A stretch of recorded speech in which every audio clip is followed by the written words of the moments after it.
Ludique, aujourd'hui on se retrouve pour une vidéo un peu spéciale, c'est le proto God Football Club de Rod Clément et la boîte a été faite par Bev Navarro. Donc c'est un jeu qui va être en financement participatif, c'est de 2 à 8 joueurs pour 12 ans et plus pour des parties d'environ 45 minutes. Qu'est-ce qu'on va devoir faire dedans? On va devoir développer notre club de football et faire couler celui des autres. On doit composer une équipe avec des joueurs compétitifs, un staff ultra compétent et des dirigeants visionnaires. On doit jouer les bonnes cartes pour remporter des trophées, gagner le championnat et bâtir le meilleur club de tous les temps. Mais attention au coup du sort, maladie, blessure, licenciement, fair-play financier, etc., etc. Les autres joueurs n'hésiteront pas à vous mettre des bâtons dans les roues, soyez stratégiques et sans état d'âme pour hisser votre club au sommet et devenez le GOAT. Donc du coup c'est un jeu qui m'a gentiment été prêté par Rod Clément pour que je puisse vous le présenter. On rapproche la caméra pour découvrir ce qui se passe à l'intérieur. A très vite. Voilà les amis, la petite boîte du jeu God Football Club de Rod Clément pour 2 à 8 joueurs pour 12 ans et plus pour des parties de 45 minutes. Voici le petit livret de règles. Donc bien illustré justement, tout est expliqué là-dedans. Ça fait penser vraiment à My Life. Vous allez comprendre rapidement. Donc du coup il y a de belles influences. Donc le but du jeu c'est très simple. C'est on doit poser les cartes face visible pour développer son club. Et les trophées, un peu comme les smiles de My Life. Plus on en a, on comptabilise tout et le joueur qui en a le plus remporte la partie. Donc la présentation du jeu c'est très simple, le jeu consiste à développer son club de football. Les cartes représentent des événements particuliers liés au domaine du football, les activités du club. Donc il y a les joueurs, le staff comme j'expliquais, les dirigeants, les revenus, les investissements. Et chaque joueur tâchera d'obtenir les meilleures cartes pour bâtir le meilleur club et devenir le GOAT. Tout simplement. Et sans pour autant épargner les autres joueurs, parce qu'on peut faire des crasses. C'est bien défini. La partie du jeu s'arrête forcément quand la pioche est finie ou après le dernier match championnat. Donc du coup la partie sera un peu plus courte. Et on compte le nombre de trophées remportés, plus les bonus adjacents à cela. J'expliquerai plus en détail. Donc pour commencer, on doit retirer les cartes jour de match. Puis le joueur choisit le nom de son club qui représentera durant la partie. On peut jouer de 2 à 8 joueurs. Ensuite, on a 2 possibilités pour la partie championnat. La première possibilité, je vous le présente, justement c'est le petit QR code. Il faut télécharger l'application Winner de chez Talent. Enfin un truc un peu plus sportif. Ou sinon la deuxième option, tout simplement les petits feuillets de championnat que l'on retrouve à la fin du livret de règles avec le nombre de joueurs, les points marqués, les rencontres entre les joueurs, etc., etc. Donc on va rentrer en détail au niveau des cartes. Donc le déroulement du parti c'est très simple, c'est à tour du rôle. Chaque joueur pioche puis pose une carte de son choix de sa main et on doit conserver 5 cartes maximum dans sa main.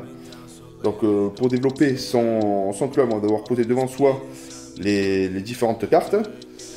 Donc on commence par organiser l'équipe selon le pôle sportif, donc du coup ça va être les entraîneurs et les joueurs, le pôle financier avec les dirigeants et les revenus, puis les revenus amènent de l'investissement, ensuite on termine avec les cartes spéciales, les cartes bonus et les fameuses cartes sanctions qui vont vous mettre des bâtons dans les roues. Donc le déroulement du championnat c'est très simple, on mélange, on récupère 5 cartes chacun. Après, on positionne les fameuses cartes jour de match dans la pioche, à différents endroits, vous choisissez. Et dès qu'un joueur joue un jour de match, il y a match, les équipes s'affrontent en fonction des rencontres établies en amont dans l'ordre des journées bien définies. Donc du coup, ça j'expliquerai plus en détail, mais on va commencer par le plus important, justement l'équipe des staffs, qui va permettre d'engager des joueurs par la suite. Donc la carte se lit comme suit. Donc ici c'est le nombre de trophées en fin de partie, ici c'est le ballon. Le ballon justement permet de recruter des joueurs en fonction. Donc là, ce qui est plutôt rigolo aussi, c'est qu'il y a des petites références au monde du foot. Raymond Dominé, Antoine Combourg. Donc du coup, dans le staff, on a la possibilité de poser un entraîneur, un adjoint au staff, Jacques le second, Guy se défend, un prépa physique qui nous permet justement d'éviter les blessures,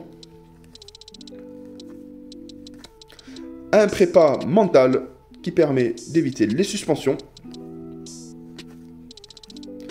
le médecin qui permet d'éviter les maladies, donc du coup les cartes malus vont être retournées, on ne peut pas les utiliser tant qu'on a ce genre de staff, le cuisinier du staff et le responsable sono du staff. Donc du coup, les petits ballons que vous voyez là, justement, vont vous permettre de recruter des joueurs. Donc ils sont au nombre de 3 maximum. On ne peut pas les cumuler parce que, tout simplement, les joueurs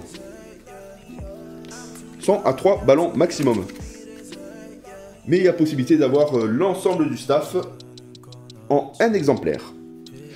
Ensuite, concernant les joueurs. Donc ici, il y a le trophée. Ici, c'est les 2 ballons. Mais cette fois-ci, ces 2 ballons vont servir justement 2 buts durant le match. Donc du coup, par exemple, Kylian aime pas perdre, marquera 2 buts durant ce match. Ça, c'est la valeur de transfert. Si un autre joueur veut récupérer ce joueur lors d'un mercato ou d'un échange de joueurs, tout simplement. Donc, il y a les attaquants. Autre chose à savoir, c'est que là, vous avez les petites étoiles. Les petites étoiles, justement, c'est la fratrie. Ces joueurs qui possèdent une étoile, à côté de leur nom, ont un frère dans le jeu. Même nom de famille. Lorsque les 2 frères jouent ensemble un match, en étant dans le même club, alors il faut rajouter un but au club qui possède les 2 frères. Si l'un des 2 ou les 2 est inapte à jouer, justement blessure ou suspension, alors cette règle ne s'applique pas au jeu. Donc là, du coup, c'est les attaquants. Eric Cantona, Harry Kane, Romelu Lukaku. Franchement, les noms sont vraiment plutôt rigolos. Hein. Là, voilà, vous voyez, le milieu Eden Hazard et Torga Hazard. Donc du coup, ça, c'est 2 frères. Mais il y en a bien d'autres. Hein. Donc les milieux, justement, là, vous avez le nombre de ballons, c'est le nombre de points qui vont marquer. Lui, il ne marque pas de but, hein, mais bon, du coup, remporte quand même un trophée en fin de partie.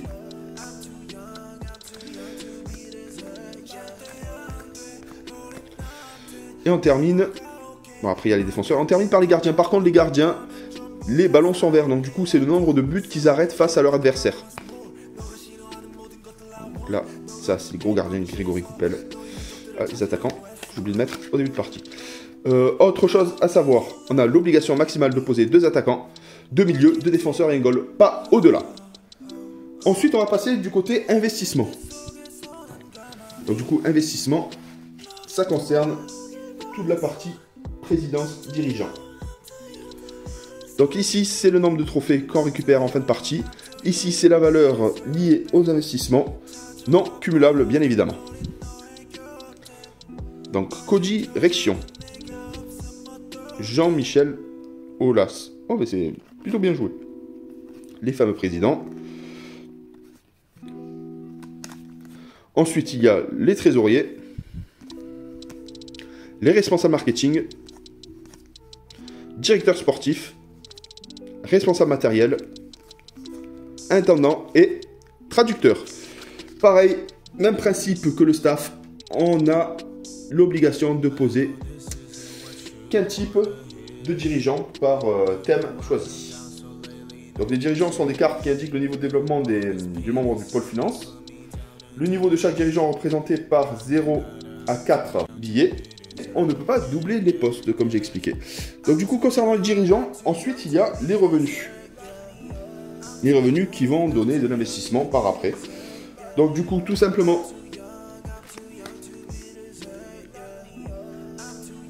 donc là c'est le bénéfice justement de revenus avec l'action accomplir. Donc du coup, il y a la buvette avec des revenus bien différents, la billetterie, le sponsoring, le rachat du club, la vente de maillots, la vente aux enchères, la vente de goodies, les droits à la télévision et la tombola. Donc du coup là vous avez les petits billets, hein. Si vous avez un dirigeant 4 billets, vous avez possibilité de déposer n'importe quel nombre de revenus, hein, qu'on le souhaite. Et il n'y a pas forcément de limite aux revenus, on peut poser autant de buvettes qu'on veut, autant de sponsoring qu'on veut, etc., etc. Donc du coup les revenus, on va pouvoir les utiliser pour investir justement dans des salles de musculation, pour une mascotte, pour le clubhouse, pour la sécurité, pour le centre de formation. Donc du coup c'est le prix, on va devoir se défausser de ces revenus pour pouvoir positionner ce genre de cartes devant soi qui nous rapporteront énormément de trophées. Donc ça c'est plutôt intéressant. Donc les revenus amènent l'investissement. Ensuite on poursuit avec les cartes spécifiques. Donc il y a les cartes prêt sans option d'achat, justement, on permet de recruter un joueur d'un club adverse pour le prochain match et après il rentre dans son club. Sinon on peut même racheter ce joueur par la suite si on le désire. En plus, ensuite il y a le transfert qui permet de recruter un joueur dans le club de son choix en payant bien sûr les revenus en question, donc on se défausse de ces revenus. Le mercato permet à tous les joueurs de recruter un joueur de leur choix dans l'équipe adverse, donc du coup ça c'est du donnant-donnant. Agent libre, récupérer une carte joueur, staff ou dirigeant dans la défausse librement. Star des réseaux, intempéries. Ensuite il y a la Ligue Europa, donc du coup ça c'est intéressant, ça nous permet de récupérer des trophées. Par contre on ne peut pas cumuler Ligue Europa et Ligue des Champions. Et la Coupe de France. Ensuite il y a les cartes bonus. Donc par exemple passe un membre de votre staff au niveau 3 si vous n'avez pas d'entraîneur. Nouveau crampon. Un de vos joueurs se sent pousser des ailes avec sa nouvelle paire, plus 1 pour lui au prochain match. Le piston. Les ambitions. Voilà, donc là du coup il y a des effets permanents qui permettent d'avancer plus rapidement. Ensuite on poursuit avec les malus. Ça j'adore les malus. Donc il y a les blessures justement, absence durant des matchs. Donc absence à moitié de la saison, donc du coup la moitié des matchs, là, ça peut poser problème. Il y a les maladies. Le licenciement. Donc ça c'est une sanction. Ça peut être dangereux justement si on avance rapidement. On peut jouer à tout moment. C'est considéré comme une carte. Après il y a les suspensions. Ça c'est bien pour éviter de jouer un gros joueur sur l'équipe adverse. Les imprévus budgétaires. Caressage de bus lors d'un match payé en plus. Voilà, ça joue tout, ça joue tout, franchement. C'est un jeu qui ressemble énormément à Smile Life sur le thème du foot. On n'est pas forcé d'être super fan de foot pour pouvoir y jouer. Et on termine avec les jours de match qu'on va positionner aléatoirement dans la partie. Et qui vont nous permettre justement d'effectuer un match contre d'autres joueurs. Et à la suite du résultat, positionne soit sur l'application que je vous ai présentée précédemment, ou noter les jours de match ici. Donc il y a les journées forcément, avec les équipes, le nom des équipes, les points totalisés, etc. etc. Donc du coup, concernant les matchs par exemple, on a nos 2 attaquants admettons, 2 défenseurs, 2 milieux et le goal. On annule forcément les buts par rapport au goal et on comptabilise la totalité de nos ballons dans chaque équipe. Celui qui totalisera le maximum de points remportera le match. Donc on doit compter 3 points pour une victoire, 1 point s'il y a un match nul et 0 points pour une défaite. À la fin de la partie, on fait les comptes, on établit le classement et celui qui aura remporté le tournoi du championnat justement rajoutera 5 trophées supplémentaires. Et après on a la possibilité de lever aussi 3 points au dernier.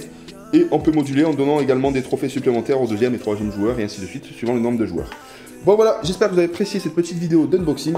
Je vais faire une partie test avec Catherine à 2 joueurs et on va se mettre dessus. Voilà, qui sera le meilleur club à voir dans une prochaine vidéo. Bye bye.